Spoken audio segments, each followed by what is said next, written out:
Is everyone ready to have their brains melted and then stomped on and tossed into another dimension, thrown into a blender, and then spit out the other side? If so, then you're ready for Atari Force, issue number 3, where our team of intergalactic heroes finds themselves in Project Multiverse or whatever, in a spaceship in another dimension, powered by the Atari 8000 talking computer brain, best thing ever created with wood grain, the Atari 8000, the multi-dimensional warp drive cruiser, that's that thing which looks pretty awesome, enter the Dark Destroyer, a billion universes impaled like shining pearls on an invisible string, each existing for an infinitesimal heartbeat from the next. Where do you get this kind of entertainment today?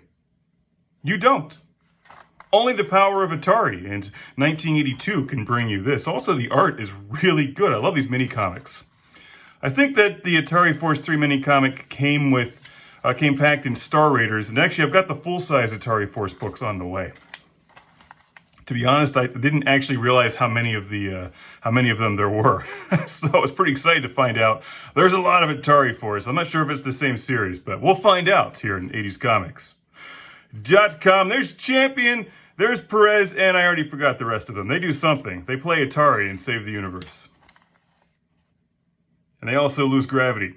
After a giant space tentacle starts bashing their ship around in the multiple infinite universes. That's, again, really nice artwork.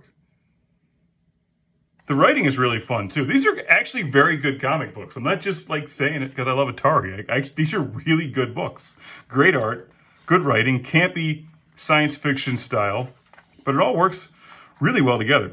Even as Commander Champion cries out in surprise, the Atari Institute Cosmocraft comes up abruptly to a dead stop. This shit's awesome. Try the retro rockets, maybe we can blast our way free. No go, Lydia, I've got them set at full power. He's playing Breakout, come on. And he talks to the Atari 8000 computer because the human brain can't possibly do the job properly. Only one slim chance, and if it backfires, we're screwed. I'm activating our Atari 8000 control computer, which I believe is covered with wood grain. At least I hope it is. Greetings, Commander. Trouble? No, we're just being eaten by a space tentacle in another universe. Everything's fine. Don't worry about it. If they were using a modern game console, it would immediately have to shut down and install a bunch of updates, and as it was doing that, they would all die as the tentacle destroyed them in another universe. But since it's Atari, oh look, I have one. What are the odds? There's Atari, right here. But since it's an Atari, all they have to do is just, reseat the game cartridge, hit reset, and they're safe because of the power of Atari. And the fact that it was set to the A difficulty. We're vanishing into the space-time stream, and heaven only knows where it will come out. And I love this line here. We actually feel bad for the giant space monster for just a moment. And in the heart of the dark nebula, a seething mass of inhuman flesh seems almost to shiver with disappointment. It's like, oh. As its prey disappears. Don't fuck with Atari! We're back in normal space, Commander. Would we call any of this normal? Really?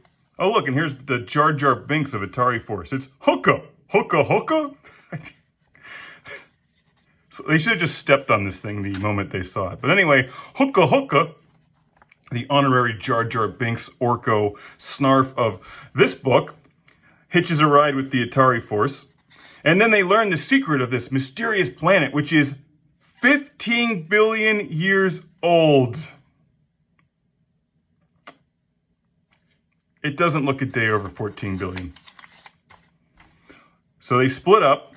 One team blasts their way into it, and the other team, what happens to the other team? They end up, oh, that's right, here. They're being attacked by these things, which I'm reading the book thinking, wow, those look exactly like Zylon Raiders. And as it turns out, they're actually called Zylons. And what's funny here is that what do they attack the Zylons with but a spaceship that looks exactly like one of the Vipers from Battlestar Galactica? I think they were inspired.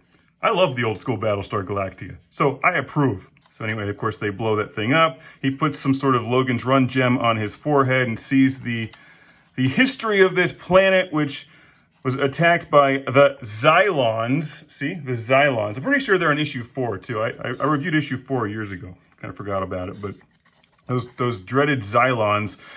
We're taking evasive action. What an incredible comic book.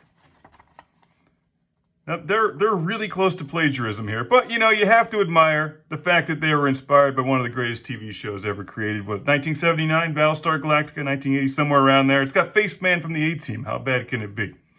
And Cylons, not Zylons. They could have put like TIE fighter wings on the side of this thing and I don't know, maybe mashed up 2 series. If you like Atari and you like 80s comic books and you like old school science fiction, you're going to love this series. It's a lot of fun. They're great reads. The artwork's really good, so there's a lot of good detail in the artwork. The writing is campy, but also well written. And it's an entertaining book. And I can't recommend Atari Force highly enough, says the guy with an Atari sitting right next to his. In fact, there's another one over here. Hold on. Oh, there's 2. There's 2 in sight. Excuse me. Atari